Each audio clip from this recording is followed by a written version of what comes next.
everyone, welcome back to our channel Indus Recipe. എല്ലാവരും സുഖമായിട്ടിരിക്കുന്നെന്ന് വിശ്വസിക്കുന്നു. നമുക്കിന്ന് നാച്ചുറൽ ആയിട്ടുള്ള അലോവേര ജെൽ ഉണ്ടാക്കിയെടുക്കാം. ഞാൻ ഫ്രഷ് ആയിട്ടുള്ള കുറച്ച് അലോവേര ലീഫ് കട്ട് ചെയ്തെടുത്തിട്ട് വന്നിട്ടുണ്ട്. എന്നിട്ട് ഇതുപോലെ ഒന്ന് പ്രസ് ചെയ്ത് നോക്കുക. അപ്പോൾ ഒരു യെല്ലോ കളർ ലിക്വിഡ് ഇങ്ങനെ വരുന്നത് കാണാം. അത് ഫുള്ളായിട്ട് കളയണം. അപ്പോൾ അതിന് വേണ്ടിയിട്ട് നമ്മൾ കുറച്ച് നേരം ഇതൊന്ന് റെസ്റ്റ് ചെയ്യാൻ വെക്കണം. ഏകദേശം ഒരു അരമണിക്കൂർ ഇങ്ങനെ കുത്തിച്ചാരിയൊക്കെ വെക്കുകയാണെങ്കിൽ നല്ലതാണ്. അപ്പോൾ ഒരു അരമണിക്കൂർ കഴിഞ്ഞിട്ടുണ്ട്. എന്നിട്ട് ഞാൻ നല്ല പോലെ കഴുകിയെടുത്തിട്ടുണ്ട് കേട്ടോ. നിങ്ങൾ നന്നായിട്ട് കഴുകിയെടുക്കണം. ആ യെല്ലോ കറയുണ്ടെങ്കിൽ ചൊറിച്ചിലുണ്ടാവാനായിട്ട് ചാൻസ് ഉണ്ട്. ഞാനും പണ്ട് വിചാരിച്ചിരുന്നത് എനിക്കിത് അലോവേര ജെല്ല് അലർജി ആണെന്നാണ് കേട്ടോ, നമ്മുടെ നാച്ചുറൽ ആയിട്ടുള്ള അലോവേര. അത് കഴിഞ്ഞിട്ടാണ് മനസ്സിലായത് ഈ യെല്ലോ കളർ ലിക്വിഡ് കാരണമാണ് ഇത് വരുന്നതെന്ന്. അത് ഫുള്ളായിട്ട് കളഞ്ഞു എന്ന് ഉറപ്പാക്കാൻ വേണ്ടിയിട്ട് അതിൻ്റെ അറ്റം ഉണ്ടല്ലോ അതൊന്ന് കട്ട് ചെയ്ത് കളയാം. എന്നിട്ട് ഇനി നമുക്കിത് കട്ട് ചെയ്ത് അതിൻ്റെ ഉള്ളിലത്തെ ജെല്ലെടുക്കണം. അപ്പോൾ സൈഡിൽ ഇതുപോലെ കട്ട് ചെയ്ത് കൊടുക്കുക.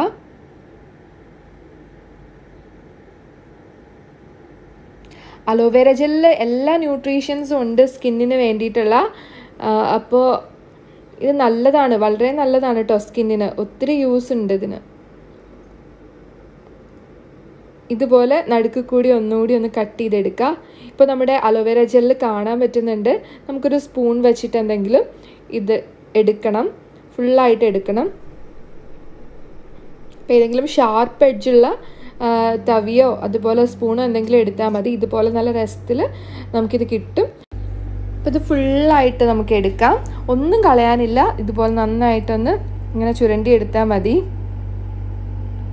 ഇത് വെച്ചിട്ട് നമുക്ക് ജ്യൂസൊക്കെ ഉണ്ടാക്കാം കേട്ടോ. നല്ല ഹെൽത്ത് ബെനിഫിറ്റ് ഉള്ള ഒരു ജ്യൂസാണിത്. അപ്പോൾ ഇത് നമ്മൾ ഇത്രയാണ് ആകെ കിട്ടിയിട്ടുള്ളൂ. ഈ ഒരു 4-5 ലീഫ് എടുത്തിട്ട് ഇത്രേ കിട്ടിയിട്ടുള്ളൂ. അത് കുഴപ്പമില്ല, ഇത് മതി. നന്നായിട്ട് അടിച്ചെടുത്തിട്ട് ഞാൻ വന്നിട്ടുണ്ട് ഇത് മിക്സിയിൽ. ഒത്തിരി നല്ലപോലെ അടിച്ചെടുത്തിട്ടില്ല, കാരണം ആകെ ബ്ലേഡ് മുങ്ങാൻ കൂടി ഉണ്ടായിരുന്നില്ല. അതുകൊണ്ടിട്ട് ജസ്റ്റ് ഒന്ന് അടിച്ചെടുത്തിട്ടേ ഉള്ളൂ. ഒരു ചില്ലുകുപ്പി എടുക്കാം, അതിലേക്ക് നമുക്ക് ഒഴിച്ചു കൊടുക്കാം. ഇതുപോലെ ജാറിൽ നിന്നൊക്കെ ഒഴിച്ചു കൊടുക്കുമ്പോൾ ഒരു സ്പൂൺ എന്തെങ്കിലും ഇങ്ങനെ സപ്പോർട്ട് ചെയ്ത് വെച്ചിട്ട് ഒഴിക്കുകയാണെങ്കിൽ താഴെ ഒന്നും പോയില്ല, ഫുള്ള് ആ കുപ്പിയുടെ ഉള്ളിലോട്ട് വീണോളും. ഇനി ഇത് പ്രിസർവ് ചെയ്തിരിക്കാൻ വേണ്ടിയിട്ട് നമുക്ക് ഒരു വൈറ്റമിൻ ഇ ക്യാപ്സ്യൂൾ കൂടി ഇട്ട് കൊടുക്കാം കേട്ടോ. വൈറ്റമിൻ ഇ ക്യാപ്സ്യൂൾ എന്ന് പറഞ്ഞു കഴിഞ്ഞാൽ മെഡിക്കൽ ഷോപ്പിലൊക്കെ അവൈലബിൾ ആയിട്ടുള്ള ഒന്നാണ്. എല്ലാവർക്കും തന്നെ അറിയായിരിക്കും, ബ്യൂട്ടി പ്രോഡക്ട്സിലൊക്കെ എല്ലാവരും ഉപയോഗിക്കുന്നത് തന്നെയാണ്. അപ്പോൾ അത് ഒരെണ്ണം മതി, ഒത്തിരി ഒന്നും വേണ്ട. ഒരെണ്ണം അതിലേക്ക് പൊട്ടിച്ചൊഴിച്ചു കൊടുക്കാം. വൈറ്റമിൻ ഇ ക്യാപ്സ്യൂൾ ഇല്ലെങ്കിലും കുഴപ്പമൊന്നുമില്ല. അപ്പോൾ ഫ്രിഡ്ജിൽ 2 ആഴ്ചയൊക്കെ ഇരിക്കുകയുള്ളൂ. എന്നാൽ ക്യാപ്സ്യൂളും കൂടി ചേർത്തിട്ടുണ്ടെങ്കിൽ 1 മാസം 1.5 മാസമൊക്കെ കേടുകൂടാതെ ഇരുന്നോളും. നന്നായിട്ടൊന്ന് മിക്സ് ചെയ്ത് കൊടുക്കാം. വേണമെങ്കിൽ ഇതുപോലെ ഉപയോഗിക്കാം. ഫ്രിഡ്ജിൽ വെച്ചിട്ട് തണുപ്പിച്ചിട്ട് ആണെങ്കിലും ഉപയോഗിക്കാം. തണുത്ത് കഴിയുമ്പോൾ ഈ ബബിൾസൊക്കെ പോയി നമ്മുടെ നാച്ചുറൽ ആയിട്ടുള്ള ജെല്ല് പോലെ ആവും. ഞാൻ ഫ്രിഡ്ജിൽ വെച്ചിട്ട് എടുത്തിട്ടുണ്ട്. അതിന് മുന്നേ നമുക്ക് കടയിൽ നിന്ന് കിട്ടുന്ന ഈ ഒരു ജെല്ലൊന്ന് യൂസ് ചെയ്ത് കാണിച്ചു തരാം. ഇതിൻ്റെ ഒരു കൺസിസ്റ്റൻസി. ഇപ്പോൾ UAE നല്ല ചൂടൊക്കെ ആയതുകൊണ്ട് എപ്പോഴും നമുക്ക് ഈ ജെല്ലിൻ്റെ ആവശ്യമുണ്ട്. മോയ്സ്ചറൊക്കെ ഒന്ന് നിലനിർത്തണമെങ്കിൽ ഫുൾ ടൈം AC ഒക്കെ ഇട്ടിരിക്കുമ്പോൾ ഒക്കെ ആണെങ്കിലും സ്കിന്നിന് ഭയങ്കരമായിട്ട് ഡ്രൈ ആയിട്ട് വരും.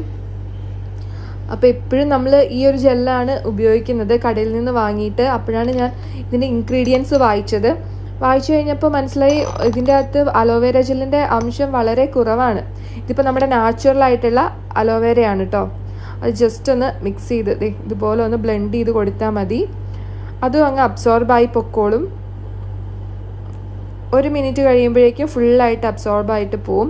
ഇതിൻ്റെ അകത്ത് വേറെ കെമിക്കൽസ് ഒന്നുമില്ല, നല്ല നാച്ചുറൽ ആണല്ലോ. അപ്പോൾ ഒരു കറ്റാർവാഴ വളർത്തുവാണെങ്കിൽ ഈസി ആയിട്ട് നമുക്കിതുപോലെ ഒരു ലീഫിൽ നിന്ന് തന്നെ, വലിയൊരു കറ്റാർവാഴയൊക്കെ ആണെങ്കിൽ ഒരു ലീഫിൽ നിന്ന് തന്നെ നന്നായിട്ട് ഇതുപോലെ ഉണ്ടാക്കിയെടുക്കാനായിട്ട് സാധിക്കും. ഇനി അതില്ലെങ്കിൽ നമുക്ക് ഈ ആയുർവേദ കടയിൽ നിന്നൊക്കെ വാങ്ങിയിട്ട് ഉണ്ടാക്കി വയ്ക്കാം. കുട്ടികൾക്കൊക്കെ ഇത് യൂസ് ചെയ്യാൻ പറ്റും. ഈ യെല്ലോ കളറുള്ള ആ ഒരു ചൊറിച്ചിലുണ്ടാക്കുന്ന സാധനം മുഴുവനും പോയിട്ടുണ്ടെന്ന് ഉറപ്പാക്കുക കുട്ടികൾക്കൊക്കെ തേക്കുമ്പോൾ. ഇപ്പം നമ്മൾ കടയിൽ നിന്ന് വാങ്ങുന്ന ജെൽ ഏതാണെങ്കിലും അതിൻ്റെ ബാക്കിലെ ഇൻഗ്രീഡിയൻസ് ലിസ്റ്റ് ഒന്ന് നിങ്ങൾ നോക്കുക, എത്ര കെമിക്കൽസാണ് ഉള്ളതെന്ന്. ഇതിൽ തന്നെ കാണാം വാട്ടർ, ഗ്ലിസറിൻ, ആൽക്കഹോൾ, ഗ്ലിസറിൻ, പിന്നെ കുറേ വായിക്കാൻ പറ്റാത്ത കുറേ കെമിക്കൽ നെയിംസ് ആണുള്ളത്. പ്രൊപ്പലീൻ ഗ്ലിസറോൾ ഫിനോക്സിത്തനോൾ വായിക്കാൻ കൂടി പറ്റുന്നില്ല, അതുപോലത്തെ കെമിക്കൽ നെയിംസ് ഒക്കെയാണുള്ളത്. അപ്പോൾ നിങ്ങൾ എന്തായാലും ഇൻഗ്രീഡിയൻറ്റ് ലിസ്റ്റ് ഒന്ന് വായിച്ചിട്ട് അത് ഉപയോഗിക്കണോ വേണ്ടയോ എന്നൊക്കെ തീരുമാനിച്ചാൽ മതി. കുട്ടികൾക്കൊന്നും എന്തായാലും വാങ്ങുന്നതൊന്നും ഉപയോഗിക്കേണ്ട ആവശ്യമില്ല കേട്ടോ. ഞാനിപ്പോൾ ഇത് വായിച്ചപ്പോഴാണ് ഈ ഒരു ഐഡിയ എനിക്ക് വന്നത്. അപ്പോൾ നിങ്ങൾക്ക് എന്തായാലും ഈ വീഡിയോ ഇഷ്ടപ്പെട്ടു എന്ന് വിചാരിക്കുന്നു. ഒന്ന് ലൈക്ക് ചെയ്തേക്കുക, അതുപോലെ തന്നെ സബ്സ്ക്രൈബ് ചെയ്യുക.